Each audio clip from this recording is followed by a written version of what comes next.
Hi everybody, in this video we're going to find the equation of the tangent line to a polynomial. We're given f of x is 2x cubed minus 5x squared plus x, and we want to find the tangent line when x is 1.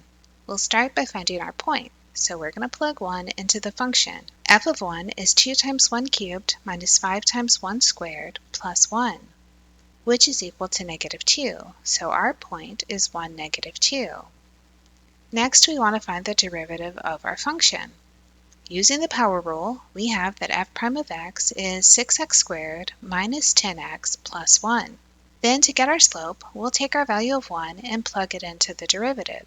6 times 1 squared minus 10 times 1 plus 1 gives us a value of negative 3. Now that we have the slope of the tangent line and a point on our tangent line, we can find the equation of the line. We'll use the point-slope equation y minus y1 equals m times x minus x1, where our slope is negative 3 and our point is 1, negative 2. This says y minus negative 2 is equal to negative 3 times x minus 1. That simplifies to y plus 2 equals negative 3x plus 3.